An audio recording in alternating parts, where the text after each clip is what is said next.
సూర్యాపేట జిల్లా Kodad sub division పరిధిలో ఉన్నటువంటి రౌడీ షీటర్స్ కానీ గాంజా కేసులలో సస్పెక్ట్గా ఉన్నటువంటి వ్యక్తులకి మనం ఈరోజు గైడెన్స్, కౌన్సిలింగ్ అండ్ గైడెన్స్, వాళ్ళు మంచి వ్యక్తులుగా మారి సమాజంలో నేరాలు చేయకుండా ఫర్దర్గా ఎలాంటి అసాంఘిక కార్యక్రమాల్లో శాంతి భద్రతలకు విఘాతం కలిగించకుండా మత్తు పదార్థాలు, మాదక ద్రవ్యాలు, ముఖ్యంగా గాంజాయి వినియోగంలో వాళ్ళు పాల్గొనకుండా ఇంతకుముందు గతంలో తెలిసి తెలియక చేసినటువంటి తప్పులని సరిదిద్దుకునేడానికి మనం వాళ్ళందరికీ కూడా ఈరోజు కౌన్సిలింగ్ కార్యక్రమాన్ని కోదాడ సబ్ డివిజనల్ హెడ్ క్వార్టర్లో మనం నిర్వహించడం జరిగింది. దీనికి దాదాపుగా సబ్ డివిజన్ పరిధి నుంచి 300 పైచిలకు ఈ కేసులలో, ప్రీవియస్ కేసులలో ఇన్వాల్వ్ అయినటువంటి వ్యక్తులు ఆల్రెడీ వీళ్ళందరి మీద హిస్టరీ షీట్స్ ఓపెన్ చేయడం జరిగింది, రౌడీ షీట్స్ ఓపెన్ చేయడం జరిగింది, సస్పెక్ట్ షీట్స్ ఓపెన్ చేయడం జరిగింది. ముఖ్యంగా పోలీస్ డిపార్ట్మెంటు శాంతి భద్రతల పరిరక్షణలో సమాజంలో ఎలాంటి అసాంఘిక కార్యక్రమాలు, అభద్రతాభావం లేకుండా ప్రజలందరూ ప్రశాంత వాతావరణంలో పండుగలు, ఉత్సవాలు, అన్ని కార్యక్రమాల్లో వాళ్ళు పార్టిసిపేట్ అయ్యే విధంగా ఒక వ్యక్తి ఇంకొక వ్యక్తిని ఇబ్బందులు కలిగించకుండా ఉండడానికి ఈ కార్యక్రమం తోడ్పాటు ఉంటుందని మనం ప్రధానంగా భావించడం జరుగుతుంది. వీళ్ళందరికీ కూడా గతంలో ఎప్పుడో వాళ్ళు తెలిసో తెలియకో చేసినటువంటి ఈ తప్పులను మనం సరిదిద్దుకొని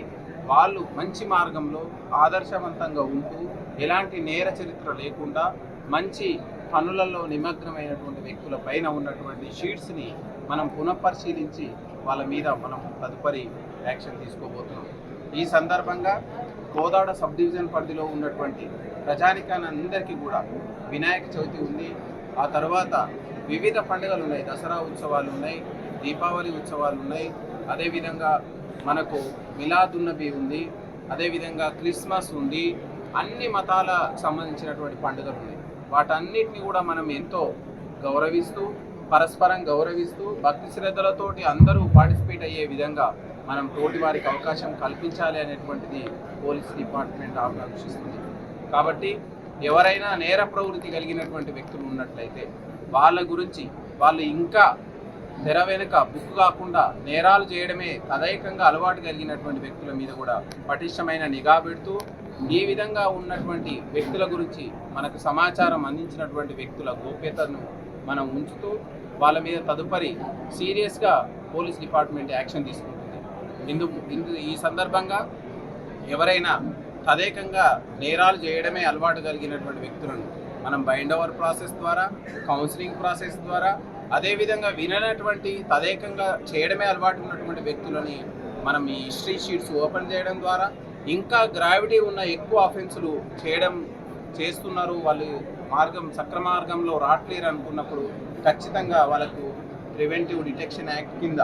మనం కేసును నమోదు చేసి సమాజాన్ని ఏ చిన్న వ్యక్తి కూడా, ఏ మహిళ, ఏ పిల్లలు కూడా, ఏ బాలికలు కూడా, ఏ వృద్ధులు కూడా, ఏ ఎస్సీ ఎస్టీ వర్గాలు, బలహీన వర్గాలు ఎవ్వరు కూడా అభద్రతా భావానికి లోను కాకుండా సమాజం ప్రశాంతంగా ఉండడానికి ప్రభుత్వం సంకల్పిస్తుంది. దాన్ని ముందుకు తీసుకుపోవడానికి మా కార్యాచరణ ఉంటుంది.